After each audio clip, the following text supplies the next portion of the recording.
Hello સૌ હરિભક્તોને જય સ્વામિનારાયણ।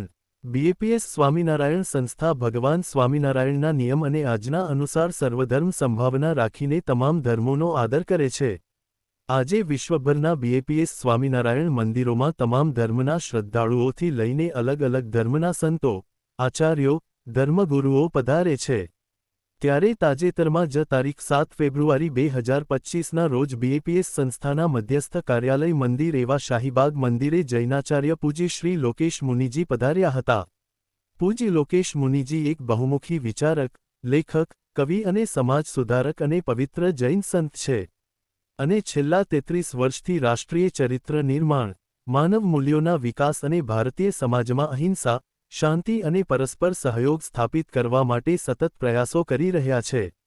તેમણે સામાજિક દૂષણોને દૂર કરવા અને નૈતિક મૂલ્યોનો પ્રચાર કરવા માટે દેશભરમાં લગભગ 20,000 કિલોમીટર પગપાળા પ્રવાસ કર્યો છે। આ મૂલ્યોને વ્યવહારુ આકાર આપવા માટે તેમણે અહિંસા વિશ્વ ભારતીની સ્થાપના કરી અને આમ તેમના કાર્યક્ષેત્રને સમગ્ર વિશ્વમાં ફેલાવ્યું। અહિંસા વિશ્વ ભારતીની સ્થાપના સાથે તેમણે કન્યા ગર્ભપાત, માદક દ્રવ્યોનું વ્યસન, પર્યાવરણીય પ્રદૂષણ વગેરે જેવા સામાજિક દૂષણો સામે મજબૂત ચળવળ શરૂ કરી। તારીખ 7 ફેબ્રુઆરી 2025ના રોજ બીએપીએસ સ્વામિનારાયણ શાહીબાગ, અમદાવાદ ખાતે સંતોની મુલાકાતે અહિંસા વિશ્વ ભારતી સંસ્થાના પ્રસિદ્ધ જૈનાચાર્ય પૂજ્ય શ્રી લોકેશ મુનિજી પધાર્યા હતા।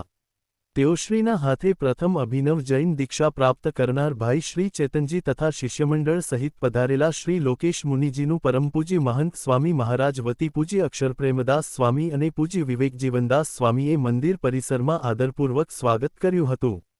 સૌએ તેઓના સુસ્વાસ્થ્ય માટે અને વિશ્વમાં શાંતિ સ્થપાય તે માટે ભગવાન સ્વામિનારાયણ પર જળાભિષેક કર્યો હતો। તો હરિભક્તો આવા જ બીએપીએસ સ્વામિનારાયણ સંપ્રદાયને લગતા અવનવા અને લેટેસ્ટ સમાચાર જાણવા માટે અમારી યુટ્યુબ ચેનલને સબસ્ક્રાઇબ કરીને બેલ આઇકોન જરૂરથી પ્રેસ કરી દેજો અને કોમેન્ટમાં જય સ્વામિનારાયણ લખીને વિડીયોને શેર અવશ્ય કરજો। સૌનો આભાર।